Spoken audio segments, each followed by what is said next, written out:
Shortly after I graduated from college, I received a job offer at this quaint but eerily quiet town a few hundred miles from where I grew up.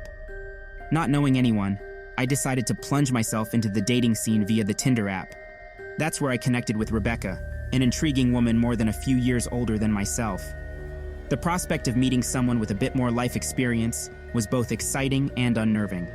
We decided to meet at a local cafe, an unassuming hot spot between a row of shops in the antiquated part of town. A few minutes before 7 p.m., the time we had set to meet, I pulled my car into the small parking lot adjacent to the cafe along this cobblestone walkway. The town's charm was starting to give way to a lonely chill as I sat in my car for a few minutes, filled with nervous energy. Rebecca was having trouble finding the place for some reason and asked me to start sharing my location with her. I thought this strange since she'd lived here a lot longer than I had, but I went along with it anyway. I stood beside my car when this old, rusted Honda rattled into the parking lot, its engine coughing and petering out. My heart sank as I recognized Rebecca stepping out of the car wearing jeans, a t-shirt, and a light jacket. I gave her a friendly wave as I walked over to her. I attempted a friendly hug, but was brushed off with a chilling, "I'm not a hugger," as I shamefully lowered my outstretched arms. Not a great start, I thought, as I felt the disappointment creeping up on me. We walked towards the cafe and were quickly seated in one of those half-moon-shaped booths with a small muted yellow light hanging over the table. It was then that I noticed Rebecca's face seemed more worn, more tired than her picture suggested, as though she doctored up her photo to make herself look better. The sinking feeling in my gut grew deeper as I braced myself for the coming ordeal. The conversation didn't start great. Rebecca was curt with the waitress, her voice suddenly screeching, each word piercing the air. She refused my offer to order a glass of wine and said she would just stick to water. Great, I thought, as I let out a sigh. We weren't 15 minutes into this date, and I was already eager for it to end. Our conversation was just as stilted as our awkward beginnings. She wore a constant frown, her terse responses halting any attempt at flow. She showed little interest in my life or experiences, her eyes blankly staring across the room as I babbled about my recent college graduation and the excitement of my new job. I tried to steer the conversation toward her interests, hoping to kindle some enthusiasm. Still, each attempt was met with apathy or curt, one-word answers. I took a large sip of my wine, willing myself to survive the remainder of this ordeal. When the check came, I waited to see if she'd make any offer to chip in since I had no plans of seeing her again. But she did not, so I paid the check, and we grabbed our coats and left. I told her I had a really nice time and whatever. It seemed like she didn't want to go home, though, as I had to force myself to break off because I just wanted to get out of there. I said bye and got in my car. She didn't say bye back, stood there for an uncomfortably long moment, then turned and walked back to her car. I drove home to my apartment, which was located in the lower half of a duplex. I hadn't even finished hanging up my coat before the doorbell rang. I checked through the window to see who it could be, and it was Rebecca. Damn, I thought, realization sinking in that I hadn't stopped sharing my location with her. What could she want? I then realized this woman might be a stalker or something. I didn't bother to answer as I slinked away from the door and hid in the kitchen with the lights off. My phone vibrated, and a quick glance at her text, "I know you're home," sent me an icy shiver. I asked her what she wanted, but her only response was a curt, "Answer me." I sat frozen in my dark kitchen, listening to the clicking of the clock on the wall. Rebecca's following text was even more terrifying. "I see you at the table. Let me in now." A frantic scan of the room revealed her face, pressed against the window near a gap in the blinds, her eyes gleaming with the light. Holy crap, I thought, as I quickly hid in the safety of my bedroom. I sat on my bed as her insane texts kept coming in. One of her texts said, "Nobody wants me, I'm sick of it." Another one said, "You're just like the others." It was a constant barrage of nonsensical rambling texts that wouldn't stop. Then I heard the sound of glass being broken outside my room. I ran to lock my bedroom door and dial 911. I quickly told the operator on the line that my date had followed me home and was trying to break into my house. The woman on the line said to wait in my room and grab something to use as a weapon. She said the cops would be there shortly. I could see the doorknob to my room being twisted. When it wouldn't open, Rebecca pounded angrily, yelling for me to open up. I stared wide-eyed at the back of the door as I held the phone tightly, waiting for the cops to arrive. What seemed like hours but was probably just a few minutes when I heard the muffled voices of the police officers talking with her, telling her to calm down. That was when I opened the door to see 4 cops around her, with her already in handcuffs. She glanced at me with a crazed look in her eyes as the officers escorted her out of the house. I filed a restraining order against Rebecca and swore off Tinder for a while. Although it wasn't long before I was lured back by another intriguing older woman, we agreed to meet at the old abandoned quarry just east of town. This one was going to be a winner. I could feel it.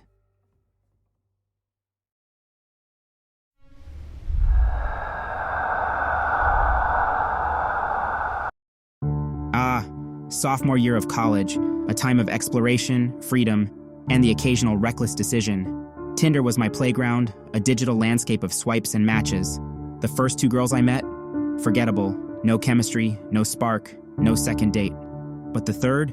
She's the reason I deleted the app, the reason I double-check my locks at night, the reason I'm telling you this story. Do you ever feel that something's off, but you can't quite put your finger on it? That was me when I matched with Madison. I recognized her from a freshman history class, a sea of faces where we'd exchanged maybe 2 sentences. But hey, we followed each other on Instagram and Snapchat, so that's something, right? Hey Madison, long time no talk, how have you been? I texted, trying to rekindle some non-existent nostalgia.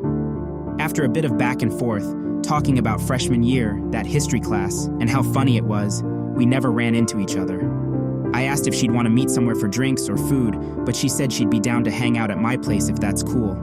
Even though I was still living at home, honestly, I liked that idea even better. I told her sure. She asked if my parents were home. I told her no, only my sister. Then I gave her my address. She said she'd let me know when she's on her way. An hour ticked by. Silence. Then I got a notification from Instagram that she had posted a story a few minutes ago. What the hell? Was she ghosting me? I checked her Snapchat and she was out with a friend.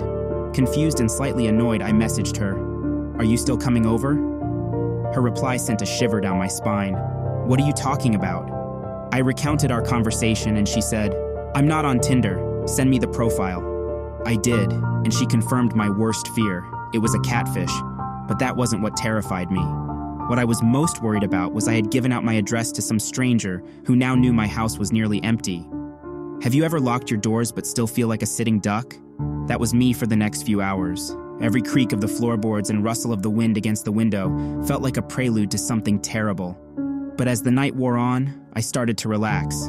That was mistake number 2. A blood-curdling scream came from my sister's room upstairs that jolted me into action. I jumped off the couch and ran to her room. She opened the door just as I climbed the stairs and met her at the doorway. She had this horrified look on her face like she just saw a demon. Her face was a mask of terror. "Someone's outside my window," she stammered. She waited in the hallway as I went to her window to look for myself. There was no one out there now, but I knew it wasn't a coincidence. What was just as concerning was that my sister's room was on the 2nd story, so whoever was out there had to climb up the trellis to get up there.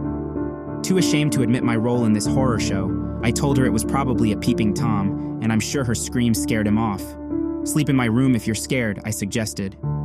I returned downstairs and checked all the doors and windows again, listening for anything unusual. All was quiet. Relieved, I finally went to bed after about an hour. Then we heard the footsteps that we knew shouldn't be there. Soft, deliberate steps echoed in the hallway. My sister and I sat up, eyes wide, hearts racing. I rushed to lock the bedroom door and dialed 911, whispering the grim details to the operator. Then came the voice, a guttural snarl from the other side of the door. "I know you're in there. I want to taste you." We retreated to the closet, trembling, as the pounding on the door intensified. Finally, my sister broke. "The police are coming! Leave us alone!" she screamed. The banging ceased. An evil laugh filled the void. I felt overwhelmed with relief and dread when the police arrived. They found no one but discovered the point of entry, my parents' bedroom window. My sister's scream had scared him off. We spent the rest of the night at a friend's house, but the dread? That stayed.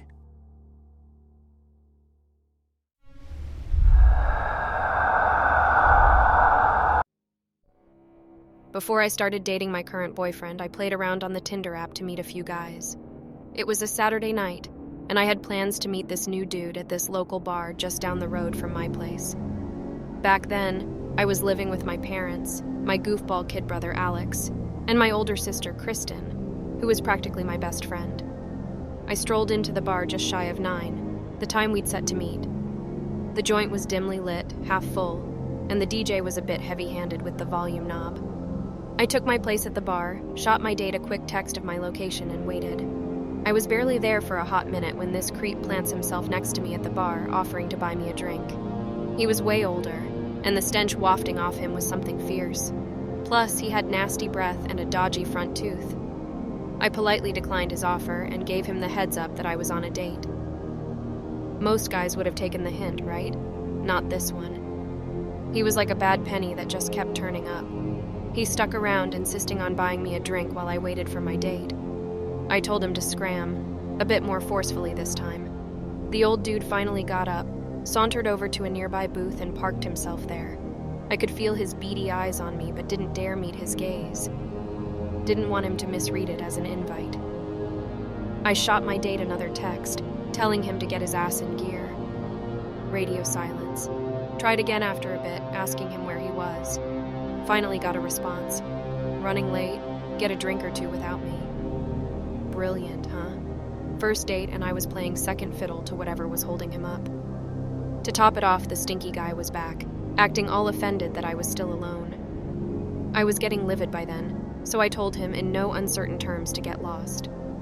My patience had run its course. I sent my date one last text. Sorry, I'm gonna leave. Right as I hit send, a phone left on the bar began to buzz. It was the creeps. My eyes nearly bulged out of my skull as I pieced it together. I got up, announced my restroom break to anyone who cared to listen, and hightailed it to the ladies' room. I texted Kristen in a rush, asking her what the hell I should do. Her advice was simple: bolt and make a beeline for home. I steeled myself, came out, and scanned the bar for the old dude. He'd vanished. Breathing a sigh of relief, I split from the joint, jumped in my car, and made tracks for home. Home was only a stone's throw away, so I pulled into the driveway just over 5 minutes later. As I hopped out and started towards the front door, I noticed a car pull up and park a couple of houses down. On high alert, I rushed inside where Kristen and Alex were waiting. As I whispered the details to them in a fluster, I peeked through the blinds, keeping an eye out for any strange cars. They joined me at the window, but there was nothing out of the ordinary. I retold the evening's horrific episode in the comfort of our family room. Kristen looked worried, and Alex, being the protective bro, threatened to give the creep a taste of his own medicine. As I recounted the tale safe at home with my family, I felt the fear slowly fading away. Soon after, we all went off and did our own things. I flopped on my bed, fiddling with my phone, when I got a text from my no-show date. Hey, I'm so sorry. I didn't see your text until I got to the bar. My heart fluttered in sheer terror. When I didn't respond, he followed up with, I'm gonna meet you at your house. Which window is yours? I screamed for Kristen, pointing at the text in horror. Just as we were huddled over it, my window slid open, and a hand reached in through the blinds. We both screamed bloody murder, and our parents and Alex came rushing in. The creep must have got spooked by the screams and took off. As I pointed and blurted out that someone tried to break in, Dad and Alex ran outside to give chase. But the dude had vanished into thin air. We ended up calling the cops, and I handed over the guy's number in the text exchange. They said they'd trace it, but it might take a few days.